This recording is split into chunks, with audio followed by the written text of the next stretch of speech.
franquista. Desde o propio xullo de 1936 ata a transición. Pasaron xeracións e xeracións non só de coruñeses, sino de xente de toda a provincia. Mesmo, por exemplo, no 36 chegou xente de Lugo, de Asturias, etc. Entón pasou moitísima xente pola prisión da Coruña, non? Entón, bueno, chegamos ao ano 98, no que, digamos, se construe o cárcere novo en Teixeiro, e o cárcere queda pechado, non? Entón, bueno, estabas comentando antes que houve unha tentativa con un goberno municipal que, de feito, se abriu para actividades culturais, pero se volveu a pechar porque alegaban cuestións de perigo, bueno, de perigo que podía caer algo e tal. Entón, así segue pechada, non? Entón, institucións penitenciarias o que ten agora é paga un servizo de seguridade privada, supónse que para que a xente non entre e non se vandalice, pero resulta que están deixando caer, os tellados están rotos, entra a choiva, etc. Están nun pleito interminable entre o Concello e o Ministerio do Interior, e así está, non? Entón, o que nos planteamos esa Comisión pola Recuperación da Memoria Histórica era tratar de, solicitamos primeiro formalmente diante da Secretaría de Estado de Memoria Democrática que fora declarado o lugar de memoria, pero non só iso, non, sino que iso fora de alguma maneira unha forma de que se pudera avanzar na protección e na recuperación do edificio, pero ao mesmo tempo que quixemos foi elaborar un proceso de recuperación, facer unha historia da prisión, facer un proceso de recuperación da memoria da prisión. Entón, o que fixemos foi, en principio, o que estamos facendo unha recuperación da memoria a través dos expedientes da prisión que se conservan no fondo do Arquivo do Reino de Galiza. Hai un fondo que está sin catalogar, que son de 10.000 expedientes, que van desde o ano 36 ata o ano 71, e os que entrarían na transición ainda están en instituciones penitenciarias. A esas ainda non pudimos acceder, non? Entón, bueno, quería falar un poquinho como estou máis enfocado a transición, non? Pero quería comentarvos un pouco que apareceron neses expedientes, non? Porque apareceron cousas, eu creo que interesantes, que eu, a verdade, non tiña moita idea da dimensión que tivo a represión non só na cárcere da Coruña, sino en todos os cárceles, non? Entón, o que nos encontramos realmente con eses expedientes era que primeiro desapareceron moitísimos, non? Todo o que son os primeiros anos, ano 36, ano 37, ano 38, prácticamente non queda ningún, pero sí sabemos que entrou moita xente, porque se contabilizan a través do padrón municipal entre, digamos, xullo do 36, todo o 36 e o 37, até 1000 e pico persoas que chegan en camións de toda a provincia da Coruña, de Lugo, en fin, foi unha cuestión de masificación absoluta os primeiros anos.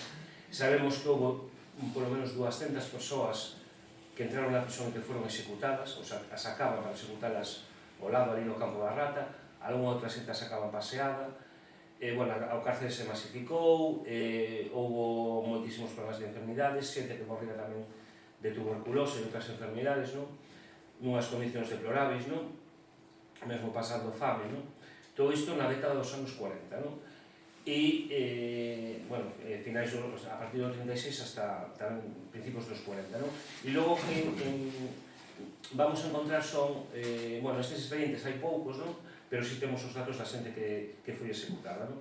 O que nos encontramos a partir dos anos 40 é que hai un montón de expedientes ligados á guerrilla, é dicir, xente que, sobre todo, de colaboración, cooperar colaboración coa guerrilla, moitos da zona de Pontedeu, da comarca de Ferrol. Entre o ano 47, máis ou menos, 46, 47 e o ano 49, unha cosa que vos quería comentar, destos 10.000 expedientes, como estamos mirando un a un, entón, ao principio, o que nos deixaban no arquivo era só ver os expedientes políticos, é dicir, eles nos facían un filtrado do que eles consideraban presos políticos. Entón, nos dixemos, o que queremos é ver todos os expedientes, porque, claro, preso político que é, o sea, que aparece, Entón, o que nos encontramos é que hai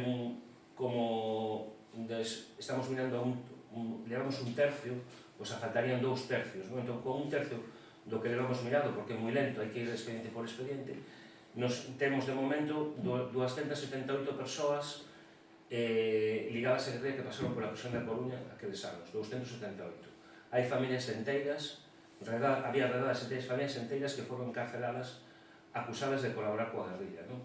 E nunca aparecía o termo guerrilla, sempre había uns termos eufemísticos, non? Axuda a bandoleiros, bandidaxe, terrorismo, colaboración con bandoleiros, axuda a fuxidos, non?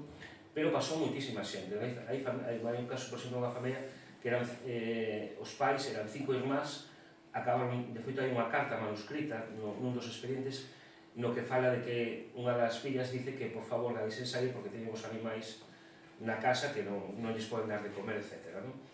Entón foi realmente tremendo a represión que houve a nivel social con o apoio á guerrilla.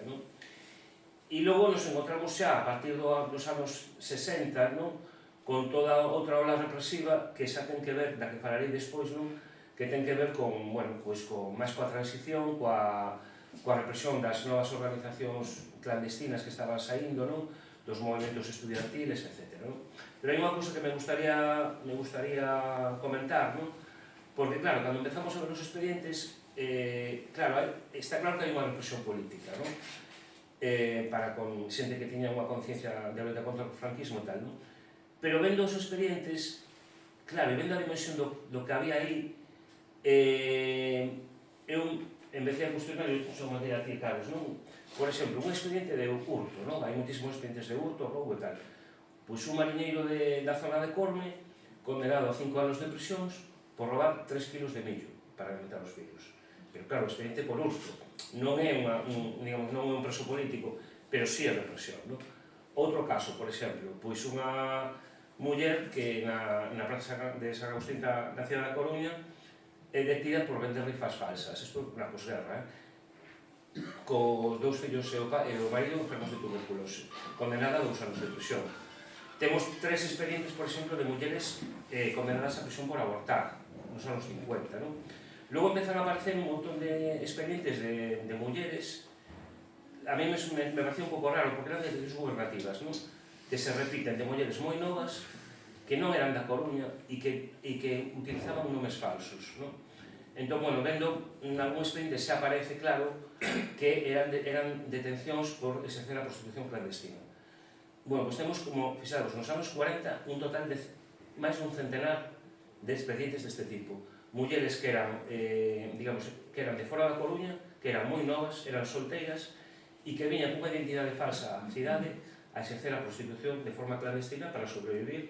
Algúnas tiñan fillos, de feito falsificaban as cartillas de racionamento, poñan outro nome, e estas persoas as detiñan, estaban un mes en prisión, as volvían a soltar, pero non é represión política, pero tamén é represión social, porque as detiña a policía armada. Entón, algúnas acumulaban hasta 6 e 7 detencións administrativas ao paso dos anos e finalmente acababan mandándoas a un patronato de mulleres, a unha cárcere de mulleres, etc. É dicir, que a dimensión da represión non foi só política, sino tamén social. E tivo un componente tamén de represión de clase, de represión da pobreza e de represión das familias máis humildes, que a veces non integramos eso no que é a memoria histórica ou na memoria, digamos, democrática ou antifascista que querades, pero realmente esa represión que foi tan generalizada en moitísimas capas da sociedade, creo que tamén temos que empezar a pensar que iso tamén foi represión, de alguma maneira. Entón, comentarvos isto, outro caso, por exemplo, que isto se ve, claro, aparecen expedientes que nin te imaginabas de, mulleres, por exemplo, detidas por blasfemia, encarceladas. Hai outro grupo de expedientes que son mariñeiros da Mariña Mercante, desertores, que resulta que estos estaban embarcados, isto é nos anos 50, 49, estaban embarcados e desertan en los portos de Estados Unidos, en Nueva Orleans, en Baltimore, non aparentemente con unha intencionalidade política, pensábamos sempre na ditadura, senón para ter unha vida mellor, mellorar a vida e tal. Pois as autoridades de Estados Unidos os deteñen e os deportan a España franquista. E os encarcelan en Ceuta e de Ceuta os mandan a Coruña. Hai moitísimos tipos de represión que estaban como invisibilizados, pero a través de ver expediente tras expediente vemos que a dimensión da represión foi tremenda. Entón, para centrarnos un pouco xa máis no tema este da transición, do cárcere da transición, como vedes, hai un continuo na represión no propio edificio, foron pasando xeracións e xeracións hasta chegar aos anos 60, en que empeza a haber unha reorganización da sociedade, empeza a haber toda unha xeración máis nova pois que quere cambio, que ten ganas de democracia, surxen organizacións clandestinas, sindicatos como Comisións Obreiras, como o Partido Comunista, como a NPG, a UPG, Comisións Labregas, se organiza un movimento estudiantil, e o cárcere vai a ser, a partir de, que é unha pena porque non temos as noticias estas que trouxera que Carlos me buscara, pero a partir de aí, se vamos á hemeroteca, está plagado a hemeroteca de noticias permanentemente a partir do ano 71, 72, 73 de ingresos en prisión de estudiantes detidos. Imaginaros, pois unha reunión que había en Betanzos que os participantes son multados con multas de hasta 75.000 pesetas nos anos 70. Temos os sucesos de Ferrol do ano 72, no que hai un montón de xente que tamén ingresa na prisión da Coruña. Temos tamén, por exemplo, un caso moi curioso que eran 4 membros da UPG que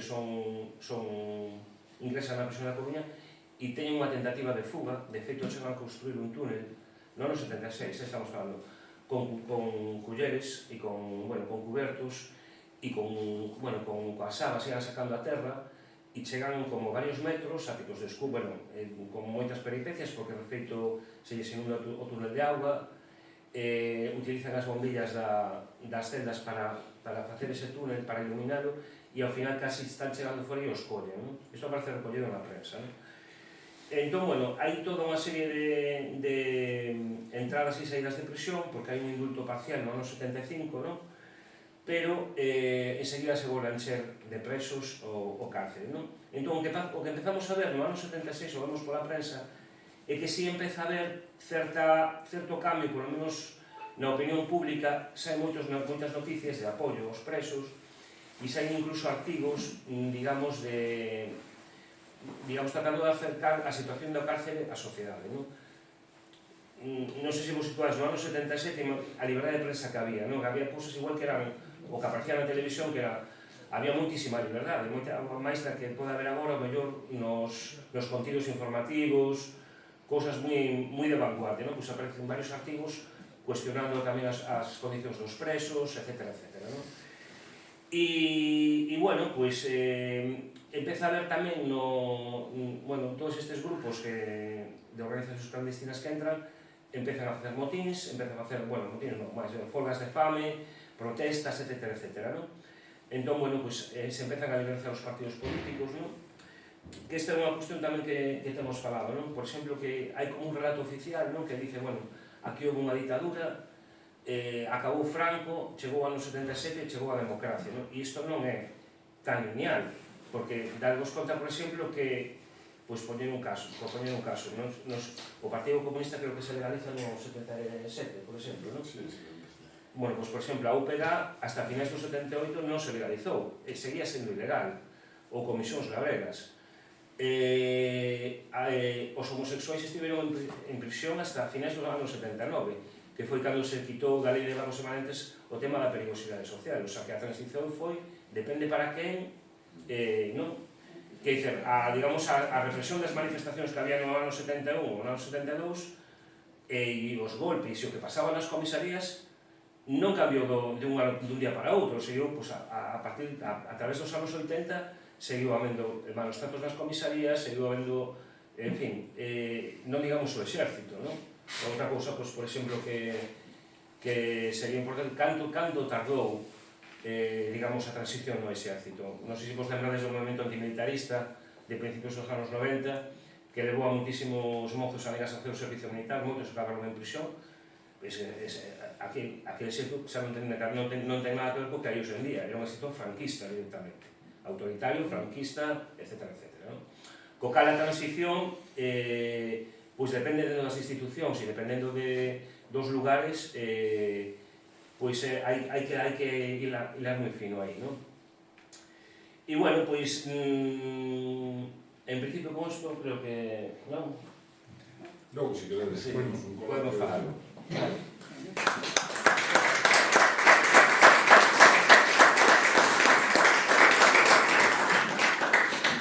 Bueno, pois, reiterar o agradecemento expresado por Rubén ao